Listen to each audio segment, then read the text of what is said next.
In today's episode of the podcast, we're going to be talking about a recent spike in air conditioning thefts. Yes, you heard it right.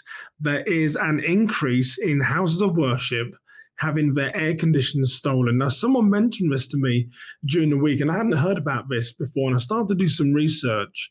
And I actually found a few incidents in August as well as September and October where air conditioners have been stolen from churches. I'm going to break them down a little bit for you. So if we go through to the slides here. So the first interesting one, this was in September, and you can see from the picture on the screen if you're watching on YouTube, the smoke which is coming out from the air conditioner as they disconnected it.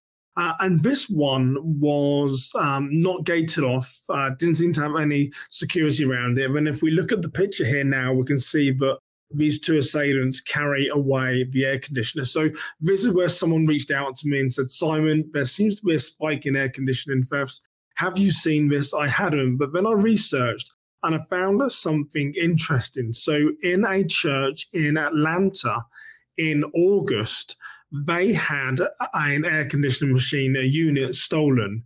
But interestingly, they actually had good physical security around it. They'd gated in their air conditioning machines. And actually the roof of the sort of a gated area was also secure as well with padlocks. And the assailants actually cut through the padlocks to remove the two air conditioners. So again, if you're watching on the YouTube channel, you'll be able to see the gated area where the air conditioners were kept. So they had iron fences around them.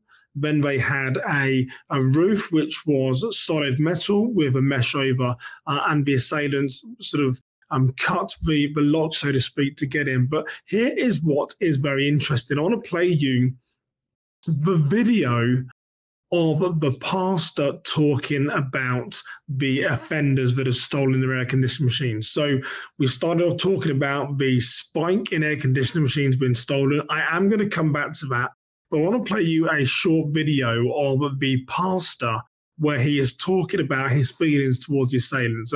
Let's listen to this video. It's only like 10, 12 seconds long. Mercy in his heart. No, we're not pressing charges. We forgive you. We just, if you could return our property, which I know is unreasonable. Well, here is what I say. Do not do that. Do not do that. Let me put this here big on the screen. Do not say you're not going to prosecute these assailants. So I spoke at a Faith and Blue event in Minnesota. I'm actually at my hotel in Missouri. I'm at the Strategos conference for the next 3 days.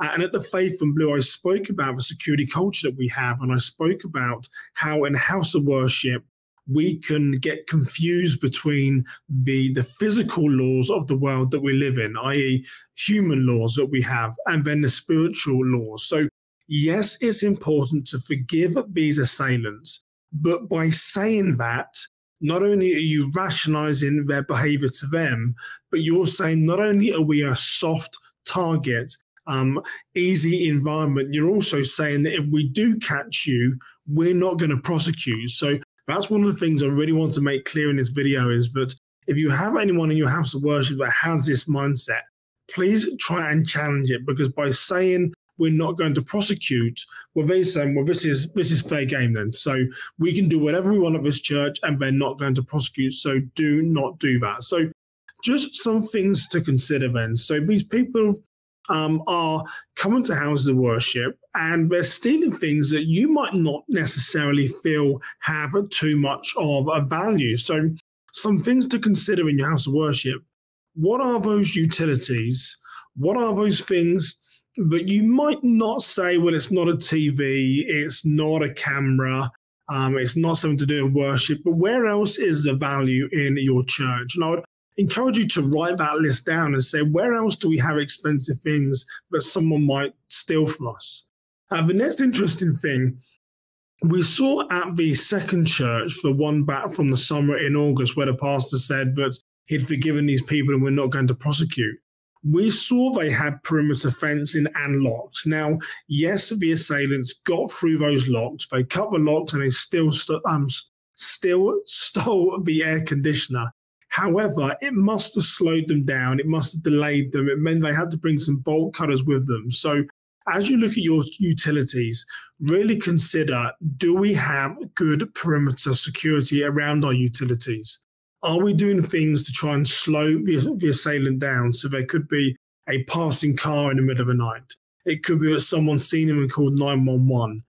So, just really think about your perimeter, your fencing and locks to slow them down. It might not deter them, but it will sure slow them down. And perhaps that could be enough to say, we need to go to another location. We need to go to a soft target. And the next thing I'd love you to do is review the lighting in both these videos. The first air conditioner that was stolen most recently, it looked like it was at the side of a church and possibly close to a road. However, there was a camera. Yes, it was caught. They seem to have good lighting. Now, in relation to the theft from August, where the pastor said, I forgive the assailant, their utilities, their air conditioners seem to be to the side of a church in an area that didn't have adequate lighting. So really review your lighting. Remember, assailants do not like the light. They love the darkness. They do not like the light. They like the darkness. So look at these areas. Once you thought, well, what utilities do we have that add value? The air conditioner, very expensive. Consider reviewing the lighting in those areas. Remember, bad guys, they like the darkness. They do not like the light. The next thing to do is we saw on the first video, the most recent one, where we saw the smoke that came out from the air conditioner, and we saw them carry it away, because they had good surveillance on something to them that was considered, of high value. They might not have purposely had that camera there to look at their air conditioners, but they certainly had good coverage of their cameras in the area because they're able to spot it, as opposed to the incident back in August where the air conditioner was stolen and they had no video footage. So review your surveillance areas. Do you need to get new cameras? Do you need to put them in different areas? What does that look like? And lastly, again, to summarize, please do not say what this pastor said when he said, we forgive you and we are not going to prosecute you on the news. Consider what type of message does that give to an assailant? If you say, we forgive you, yes, we're Christians, we're going to do that. But if you say we're not going to prosecute you, what type of message does that send out? Not only are we a soft, easy target, we're also saying if you do get caught, nothing is going to happen to you.